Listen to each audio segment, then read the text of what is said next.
ओ, professor ने होंठ भींच लिए। थोड़ी देर खामोश रहा, फिर बोला, ये तो अच्छी बात नहीं हुई। पिछली रात तुमने उसे बड़ी अच्छी तरह हैंडल किया था, लेकिन आप क्या जाने। ओ बेबी, जानबूझकर बनती हो। क्या तुम मेरी रूहानी कुव्वतों से वाकिफ नहीं? राफिया ने तवील सांस ली और एक बार फिर उसी पुरअसरार आवाज के सारे अल्फाज उसके कानों में गूंजने लगे। जी तो चाहा कि वो उसी के सिलसिले में प्रोफेसर की रूहानी कुव्वतों का इम्तिहान कर डाले, लेकिन फिर आकिबत अंदेशी आड़े आई और उसने इस ज़िम्न में खामोशी रहना मुनासिब समझा। वो लिबास तब्दील करके उस कमरे में आ बैठी जहां काम करती थी। आज उसने हनूशशुदा लाश की तस्वीर को बड़ी कीनातोस नजरों से देखा था, फिर बैठकर डाक देखने लगी थी। जहन काम नहीं कर रहा था। सख्त गुस्सा था ओटो विलानी पर कि वो उसे अपनी मकसद बरारी के लिए सिद्दीकी से उलझाना चाहता था। राफिया हमेशा से नफरत करती आई थी इस तर्ज जिंदगी से। अगर वो मुस्तकबिल के लिए इसे सूदमंद समझती तो लिबनान ही क्या बुरा था। वहां तो बहुत ज्यादा मौके थे। महज इसलिए इतना लंबा सफर किया था कि वो अच्छे जराये से रोजी कमाना चाहती थी। दफतन उसने हनूशशुदा लाश की तस्वीर की तरफ गुस्सीली नजरों से देखा और गुर्राई, ऐ रूह, अगर तुम मुकद्दस हो तो मुझे बताओ, क्या कल रात में रास्ते पर थी? बोलो, खामोश क्यों हो? हाँ, तवील सरगोशी में जवाब मिला, तुम रास्ते पर थी। लेकिन वो आदमी मुझे कोई मुकद्दस हस्ती नहीं समझता। आखिर उसने मुझे वैरायटी शो की दावत क्यों दी थी? हाँ, ये तो उसकी दरिंदगी ही थी, लेकिन तुम्हें हिरासा ना होना चाहिए। मैं तुम्हारी मुहाफिज हूँ। उसका कोई भी गलत कदम उसे मौत ही की तरफ ले जाएगा। तुम हर तरह की कुव्वत रखती हो, ऐ मुकद्दस रूह, पर इतना घुमाव फिराव वाला रास्ता क्यों इख्तियार किया गया? तुम चाहो तो यूं भी प्रोफेसर की कमाई हुई रकम स्टर्लिंग में तब्दील हो सकती है। हाँ, ऐसा मुमकिन है, लेकिन यह कानून कुदरत के मुनाफी होगा और मैं भी अपनी कुव्वतें उसके बाद खो बैठूंगी। मैं नहीं समझी ऐ मुकद्दस रूह, यह भी मेरे कब्जे कुदरत में है कि मैं इस मुल्क में पाए जाने वाले एक एक स्टर्लिंग को अपनी तहवील में ले लूं, लेकिन ऐसा करना कानून कुदरत के मुनाफी होगा और मेरी आज़ादी भी खत्म हो जाएगी। आज़ाद रूहें अगर कानून कुदरत में खलल अंदाज होने लगी तो उनका यही हशर होता है। अच्छा है मुकद्दस रूह, पिछली रात मेरा कोई फेल तुम्हारे लिए नापसंदीदा तो नहीं था? हरगिज नहीं। और मेरा ये फेल कि मैंने उसे फोन पर डांट दिया। सब ठीक है, मैं उसके दिल में तुम्हारी लगन बढ़ा दूंगी। राफिया ने सोचा, ये रूह भी फ्रॉड है। उसे इसका इल्म ना हो सका कि वो किसी दूसरी रूह की ज़बानी उसके पुजारी से मुतालिक बुरे अल्फाज सुन चुकी थी। कुछ और पूछना है तुम्हें? सरगोशी फिर उभरी। नहीं ऐ मुकद्दस रूह, मैं मुतमईन हूँ। उसके बाद फिर पहले ही का सा अता सन्नाटा तारी हो गया। ये रूह भी फ्रॉड है, राफिया के जहन ने फिर दोहराया। वो सोच रही थी कि विलानी पिछली रात उन दोनों की निगरानी कराता रहा होगा और ये निगरानी उस वक्त तक बरकरार रही जब तक सिद्दीकी का साथ रहा। होटल में दाखिल हो जाने के बाद निगरानी करने वाले ने अपनी राह ली होगी, वरना विलानी या ये सरगोशी नौजवान से मुलाकात का तस्करा जरूर करती। ओ, ये सरगोशी, आखिर वो इतनी अहमक क्यों हो गई है? अगर इस बड़े फ्रेम के पीछे किसी माइक का स्पीकर पोशीदा हो तो वो उछल पड़ी। दौरान खून तेज हो गया था। उसे पहले कभी इसका ख्याल क्यों ना आया, लेकिन एक बार जब वो रूह को मुखातिब करने का इरादा कर ही रही थी, रूह ने खुद पूछा था कि वो क्या कहना चाहती है। वो फिर उलझन में पड़ गई, सर चकराने लगा। भला तस्वीर के पीछे छुपे हुए स्पीकर को इसका एहसास कैसे हो सकता है कि वो कुछ पूछना चाहती है? इसका अंदाजा तो चेहरे के तासुरात ही से हो सकता है कि कोई कुछ कहना चाहता है। वो सोचती और उलझती रही। आखिर उसने यही फैसला किया कि आज उसे काम में हाथ न लगाना चाहिए। पिछली रात वो सो भी तो ना सकी थी, उसे आराम करना चाहिए। वो कमरे से निकलकर दूसरे कमरों में प्रोफेसर को तलाश करने लगी। एक बार आवाज भी दी, लेकिन जवाब न दारद। प्रोफेसर का कहीं पता न था। इससे कबल उसने कभी उसे बाहर जाते भी नहीं देखा था। उसने सोचा, हो सकता है ऊपरी मंजिल पर हो। वो खुद आज तक ऊपरी मंजिल पर नहीं गई थी। उसे नहीं मालूम था कि सीढ़ियां किस तरफ हैं, इमारत के अंदर ही से हैं या बाहर से। इमारत के अंदर सीढ़ियों की तलाश बेसुध साबित होने पर वो बाहर निकल आई। पूरी इमारत के गिर्द फिरी, लेकिन बाहर भी कहीं जीने ना दिखाई दिए। एक बार फिर उसका सर चकरा गया। ऊपरी मंजिल पर भी कमरे थे, लेकिन उन तक पहुंचने का क्या जरिया था? कोई ऐसी जगह भी ना मिली जहां पोशीदा लिफ्ट की मौजूदगी का इम्कान होता। किस भूत खाने में आ फंसी, उसने सोचा। थक हार कर फिर उसी कमरे में आ बैठी और कुछ ही देर बाद पागलों की तरह चीखना शुरू कर दिया। ऐ मुकद्दस रूह, मेरी मदद करो वरना मैं पागल हो जाऊंगी। आओ खुदा के लिए मेरी सुनो। लेकिन कोई जवाब ना मिला। बदस्तूर खामोशी तारी रही। और ये सब्जी, वो दांत पीस कर बड़बड़ाई, ये सब भी फ्रॉड है। उसका जी चाहा कि अपना सब्ज लिबादा नोच कर फेंक दे और कमरे की सारी सब्ज चीजों को आग लगा दे। प्रोफेसर ने एक बार कहा था कि इस कमरे में सब्ज के अलावा और किसी रंग की कोई चीज लाई गई तो सख्त तबाही पहले की। तो इसे भी देख लिया जाए, उसने सोचा और उठकर फिर बाहर आई। एक जगह क्यारियों में सुर्ख गुलाब खिले हुए थे। उसने एक फूल तोड़ा और उसे रुमाल में छुपाकर उसके कमरे में लाई। चंद लम्हे खामोश खड़ी रही, फिर उसको मेज की दराज में बंद कर दिया। अब वो उस तबाही की मुंतजिर थी जिसका तस्करा प्रोफेसर ने किया था। लेकिन कुछ भी ना हुआ। छत अपनी जगह कायम रही और फर्श भी अपनी जगह। फिर उसे हंसी आ गई, बेतहाशा हंसती रही। लेकिन जल्दी उसकी जहनी कैफियत का भी खात्मा हो गया। नतने पड़ के और उसने मेज पर सर औंधा कर रोना शुरू कर दिया। गर्टरूड ने सफदर को देखकर कहका लगाया और उंगली उठाकर बोली, मैं जानती थी कि तुम जरूर आओगे, मुझे जल्दी है। सफदर ने खुश्क लहजे में कहा, स्कूटर चाहिए। मैं ड्यूटी खत्म किए बगैर नहीं चल सकूंगी, अभी 20 मिनट बाकी हैं। तुम बरामदे में बैठकर मेरा इंतजार करो, गर्टरूड ने कहा और डॉक्टर के कमरे में चली गई। सफदर ने बरामदे का रुख किया। वो कुछ ही देर पहले मिशन अस्पताल पहुंचा था और फिर गर्टरूड तक पहुंचने में कोई दुश्वारी पेश नहीं आई थी। नर्स के लिबास में भी वो उतनी ही शौक नजर आ रही थी जितनी पिछले दिन नीचे लिबास में दिखाई दी थी। 20 मिनट की बजाय वो पौन घंटे बाद वापस आई, लेकिन अब उसके जिस्म पर यूनिफॉर्म नहीं था। सियाह रंग के स्कर्ट और शौक नारंगी रंग के ब्लाउज में मलबूस थी। लिपस्टिक भी ब्लाउज के रंग से मुताबिकत रखती थी। कैसी लगती हूँ, उसने सफदर से पूछा और सफदर बुरा सा मुंह बनाकर बोला, यूनिफॉर्म ही में अच्छी थी। ये तो टैक्सियों की कलर स्कीम है। बको मत, मेरे साथ आओ, वो आगे बढ़ती हुई बोली। गाड़ी अस्पताल की कंपाउंड में मौजूद थी। तुम ही ड्राइव करोगे, गर्टरूड ने गाड़ी के करीब पहुंचकर कहा। मेरा मूड ठीक नहीं है। सफदर चुपचाप स्टीयरिंग के सामने जा बैठा। गर्टरूड दूसरी तरफ के दरवाजे से उसके करीब आ बैठी। ग्रैंड होटल, वो आहिस्ता से बोली। क्या मतलब? नहीं, हरगिज नहीं, मेरे पास बर्बाद करने के लिए वक्त नहीं है। तुम आदमी हो या नहीं? मैं आदमी नहीं हूँ, सचमुच जंगली ही हो। अरे मुझे भूख लग रही है, इस शर्त पर चल सकूंगा कि मैं बाहर ही ठहरूं।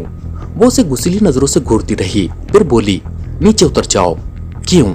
मैं कहती हूँ नीचे उतर जाओ। सफदर दरवाजा खोलकर नीचे उतर गया और वो स्टीयरिंग की तरफ खिसकती हुई बोली, अब मैं तुम्हें जहन्नुम में ले जाऊंगी। पहले स्कूटर। सफदर ने दूसरी तरफ का दरवाजा खोलकर उसके करीब बैठते हुए कहा। इंजन स्टार्ट हुआ और गाड़ी कंपाउंड के फाटक से गुजरकर सड़क पर निकल आई। मैं इस वक्त तुम्हारे घर चल रही हूँ, गर्टरूड ने गुस्सीले लहजे में कहा। तुम्हारे बाप से पूछूंगी, तुमने अपने लड़कों को लड़कियों से बदतर क्यों बना रखा है? सफदर ने कहका लगाया। क्यों? तुम हंस क्यों रहे हो? मेरा बाप तुम्हें यहाँ कहाँ मिलेगा? फिर कहाँ मिलेगा? वो तो जागीर पर है, मैं यहाँ तनहा रहता हूँ। तब फिर तुम झूठे हो, कल से झूठ बोल रहे हो। ये तुमने कैसे कहा? ऐसा सख्तगीर बाप तुम्हें तनहा नहीं छोड़ सकता, मजबूरी है। मैं सिविल सर्विस के इम्तिहानात की तैयारी कर रहा हूँ और ये जागीर पर रहकर मुमकिन नहीं। चंद झगड़ों की बिना पर फिलहाल वो जागीर नहीं छोड़ सकते। बहरहाल मैं तुम्हारे घर चलूंगी। अरे नहीं, सीधी ग्रैंड चलो, अब तो मुझे भी भूख लगाई है। नहीं, तुम्हारे घर चलूंगी, वो दांत पीस कर बोली। लेकिन तुम्हें तो भूख लग रही है, वहाँ खाने को कुछ नहीं मिलेगा। मैं तन्हा रहता हूँ, होटल में खाना खाता हूँ। कुछ परवाह नहीं, मुझे रास्ता बताओ। मैं कह रहा हूँ, खामोश रहो। अच्छा, सफदर मुर्दासी आवाज में बोला। अगले चौराहे पर बाएं जानिब मोड़ लेना। फिर वो सचमुच उसे अपनी कयामगाह पर लाया। 3 कमरों का खूबसूरत सा बंगला था, मुख्तसर सा बाग भी था। बड़ी पुरफिजा जगह है, गर्टरूड चारों तरफ देखकर बोली। फिर वो इमारत में आए। तुम्हारा टेस्ट तो बहुत अच्छा है, लेकिन बजाते खुद इतने नामाकुल क्यों हो? गर्टरूड ने कहा। सफदर कुछ न बोला। वो इस वक्त बौखलाए हुए अंदाज की बड़ी कामयाब एक्टिंग कर रहा था। अरे अरे तुम्हें क्या हो गया है? गर्टरूड ने हंसकर कहा। ना तुम कोई लड़की हो और ना मैं कोई आवारा मर्द। तुम मेरा मजाक मत उड़ाओ, सफदर हकलाया। वो बेसाख्ता हंस पड़ी। अब तुम जाने दो, जाने दो, वो हाथ उठाकर बोली। वो आराम से एक सोफे पर बैठ गई थी और सफदर खड़ा बगले झांक रहा था। साथ ही सोच रहा था कि वो इतनी कामयाब एक्टिंग फिर किसी मौके पर भी कर सकेगा या नहीं। नाश्ता तो तुम खुद ही तैयार करते होगे, गर्टनर ने कुछ देर बाद पूछा। हाँ यकीनन। सुबह ही सुबह कौन बाहर दौड़ा जाएगा? अंडे यकीनन होंगे, कुछ स्लाइस भी शायद पड़े हों। क्यों? गर्टरूड ने पूछा। फ्रिज में ऐसी बहुत सी चीजें तुम्हें मिल जाएंगी। बस तो फिर ठीक है, अंडों के सैंडविच बनाए लेती हूँ, कॉफी और सैंडविच। क्यों? वो बेदिली से बोला। ऐसा लग रहा था जैसे जहन कहीं और हो। चलो मुझे किचन दिखाओ। चलो, वो ढीली सी आवाज में बोला। किचन में आकर उसने फ्रिज खोला और कलकारी मारती हुई आवाज में बोली, अरे यहाँ तो बहुत कुछ है, शायद अपना खाना भी खुद ही पकाते हो, क्या बुराई है इसमें? सफदर ने गुस्सीले लहजे में पूछा। नहीं, कुछ नहीं नन्हे बच्चे, कॉफी जूसर्स मालूम होते हो। अब खत्म करो ये अंदाज गुफ्तगू, वरना अच्छा नहीं होगा। क्या करोगे तुम? वो मुड़ी और तनकर खड़ी हो गई। तुम्हें उठाकर बाहर फेंक दूंगा। आओ उठाओ। सफदर दूसरी तरफ मुंह पैर कर गुस्सेले अंदाज में कुछ बदबदाने लगा। नहीं, मैं संजीदगी से कह रही हूँ, तुम्हारी कुव्वत का भी इम्तिहान हो जाएगा। अगर मर्द होती तो बताता, मर्द ही समझ लो थोड़ी देर के लिए। तुम क्यों मेरे पीछे पड़ गई हो? सफदर पैर पटक कर बोला। अब या तो तुम शहर छोड़कर भाग जाओगे या मैं। अरे तुम हो क्या भला? बस अब ये बला गले लगी तुम्हारे। मैं गोली मार दिया करता हूँ। चलो ये भी सही, लाओ राइफल या रिवॉल्वर, जो भी रखते हो। ओ खुदा, मैं क्या करूँ? सफदर अपने बाल मुट्ठियों में जकड़कर झंझोड़ता हुआ बोला। अरे उसने आगे बढ़कर उसके हाथ पकड़ लिए। मुझे तन्हा छोड़ दो, वरना मैं पागल हो जाऊंगा। अच्छा, अब कुछ ना कहूंगी। चलो मेरा हाथ बटाओ ताकि हम जल्दी कुछ खा पी सकें। बेडरूम में फोन की घंटी बज रही थी। सफदर उससे हाथ छुड़ाकर उधर झपटा और वो फिर हंस पड़ी। सफदर अपनी अदाकाराना सलाहियतों पर इश्क कर रहा था। फोन पर दूसरी तरफ से एक्सट्रो की आवाज आई। वो क्या चाहती है? यकीन के साथ कुछ नहीं कहा जा सकता। ठीक है, उसे बददिल न करना, खाओ वो तुम्हारी छत के नीचे रात ही क्यों ना बसर करना चाहे। बहुत बेहतर जनाब। दूसरी तरफ से सिलसिला मुनक़ता होने की आवाज सुनकर उसने भी रिसीवर रख दिया। राफिया ने कई बार प्रोफेसर को इमारत में तलाश किया, लेकिन उसमें कामयाब ना हो सकी। आज प्रोफेसर ने खतूत के जवाबात के लिए भी उसे कोई हिदायत नहीं दी थी, लिहाजा उसने डाक को जूं का तू रहने दिया और मेज पर सर टिकाए ऊँगती रही। फिर एक बार शायद गहरी नींद भी सो गई, लेकिन होश आने पर खुद को ऐसे ही एहसास से दो चार पाया जैसे किसी तेज और गूंजीली आवाज की बिना पर जागी हो। सारा जिस्म बुरी तरह कांप रहा था और सोचने समझने की सलाहियत किसी दिए की लो की तरह तरतरा रही थी। दफातन रूह की सरगोशी सन्नाटे में गूंजी। मैंने तुम्हें जगाया है। राफिया अपना निचला होंठ चबा कर रह गई। क्या तुम डर गई? सरगोशी फिर सुनाई दी।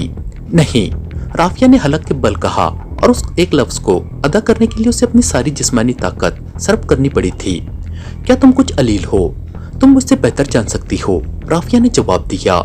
रात की थकन ही हो सकती है, लेकिन तुम इस तरह पहले कभी यहाँ इस कमरे में नहीं सोई। मैं खुद को बीमार महसूस कर रही हूँ। वक्त से पहले वापस जाना चाहती थी। प्रोफेसर को तलाश किया, वो नहीं मिले। घबराओ नहीं, कुछ देर बाद तबीयत संभल जाएगी। प्रोफेसर कहाँ है? मैं जाना चाहती हूँ। वो अपने कमरे में है। और एक बात और बताओ, बालाई मंजिल के जीने कहाँ हैं? प्रोफेसर बालाई मंजिल का किराया अदा नहीं करता, सिर्फ निचली ही मंजिल उसने किराए पर हासिल की है। लेकिन बालाई मंजिल के जीने, सिर्फ उन्हीं बातों से सरोकार रखो जो तुम्हारे लिए जरूरी हो। मुझे हैरत है कि जीनों के बगैर बालाई मंजिल का मसरफ क्या है। इमारत का मालिक ही बता सकेगा। दूसरों के राज खोलना मेरे बस से बाहर है। इस कमरे में सब कुछ सब्ज क्यों है? आज पहली बार तुम्हें इस किस्म के सवालत की जरूरत क्यों पेश आई? मैं सब कुछ जानना चाहती हूँ मुकद्दस रूह। मुझे सब्ज के अलावा सारे रंगों से नफरत है। अगर गलती से कभी कोई दूसरा रंग यहाँ आ जाए तो नुकसान, तबाही लाने वाला जिंदा नहीं रह सकेगा। मैं हत्ताउल इम्कान एहतियात रखती हूँ मुकद्दस रूह। तुमसे ऐसी कोई गलती नहीं होगी, मैं जानती हूँ। मैं खुद को तुम्हारे हवाले करती हूँ मुकद्दस रूह। तुम ही मेरी हिफाजत करोगी। मैं यकीनन तुम्हारी हिफाजत करूंगी, मगर मुझे उस आदमी सिद्दीकी से वहशत होती है। अच्छी बात है, अब तुम मुझसे गुरेज करना। मैं अपने पुजारी ओटो विलानी के जहन में ये बात डाल दूंगी कि वो खुद ही तुमसे उसके लिए कहे। बहुत बहुत शुक्रिया मुकद्दस रूह। उसके बाद फिर वो सरगोशी न सुनाई दी। राफिया थोड़ी देर तक बेहिस व हरकत बैठी रही, फिर वैनिटी बैग से सब्ज रंग का रुमाल निकाला। चंद लम्हे उसे अपने चेहरे पर पहनती रही, फिर उसे मेज की दराज में डालकर सुर्ख गुलाब को उसमें लपेट लिया। अब वो रुमाल मेज की दराज से वैनिटी बैग में मुंतकिल हो चुका था। उसने घड़ी देखी, काम के इख्तिताम का वक्त हो चुका था। न जाने क्यों वो प्रोफेसर से मिले बगैर बाहर निकल आई। जहन सोचते सोचते थक गया था और अब वो कुछ नहीं सोचना चाहती थी। वो सोचना नहीं चाहती थी, लेकिन ख्यालात की रो ख्वाहिशत की पाबंद नहीं होती। होटल पहुंची तो सिद्दीकी को अपना मुंतजिर पाया। देखते ही आग लग गई और उसने बेहद तलख लहजे में कहा, मिस्टर सिद्दीकी, मेरी तबीयत ठीक नहीं है, मैं खामोशी से आराम करना चाहती हूँ। जरूर जरूर, उसने बेहयाई से दांत निकाल दिए। मैं तो सिर्फ खैरियत दरियाफ्त करने आया था। सुबह फोन पर तुम्हारी आवाज कुछ भारी सी लगी थी, मैंने सोचा मुमकिन है। हाँ बिल्कुल, मैं पिछली रात ही से सर्दी का असर महसूस कर रही हूँ। अगर कोई हर्ज ना हो तो किसी अच्छे डॉक्टर को लाऊं? नहीं शुक्रिया, दवाएं मेरे बैग में मौजूद है। और उसे लाउंज में छोड़कर तेजी से आगे बढ़ गई। दरवाजा बंद करके लिबास तब्दील किए बगैर बिस्तर पर ढेर हो गई। पता नहीं कब तक इसी तरह बेदम पड़ी रही।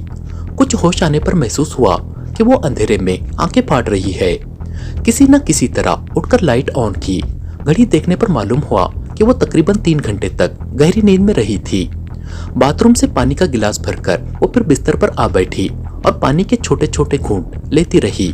कुछ देर बाद ऑटो पिलाने वाले उलझावे जहन की चूल्हे हिलाने लगे। उसने सोचा कि इस नौजवान से फिर मिलना चाहिए। वो उसे सब कुछ बताकर अपनी उलझनों का हल तलब करेगी। फोन पर काउंटर क्लर्क से राब्ता कायम करके उसने गर्म कॉफी के लिए कहा और रिसीवर रखकर वीरान आंखों से खला में घूरने लगी। समझ में नहीं आ रहा था कि वो इस दलदल से किस तरह निकल सकेगी। न सिर्फ ऑटो विलानी बल्कि वो सरगोशी भी फ्रॉड ही थी। अगर वो हकीकतन किसी रूह की आवाज थी तो उसे ये क्यों ना मालूम हो सका कि उस वक्त भी कमरे में एक सुर्ख गुलाब मौजूद है। वो उस वक्त भी किसी दूसरे रंग की तबाहकारियों का खौफ दिलाती रही थी। Fraud, 100% fraud. पता नहीं ऑटो विलानी उससे क्या काम लेना चाहता है। कहीं उसका मुस्तकबिल सचमुच खतरे में न पड़ जाए। कुछ देर बाद किसी ने दरवाजे पर दस्तक दी। उसने उठकर दरवाजा खोला। वेटर कॉफी लाया था।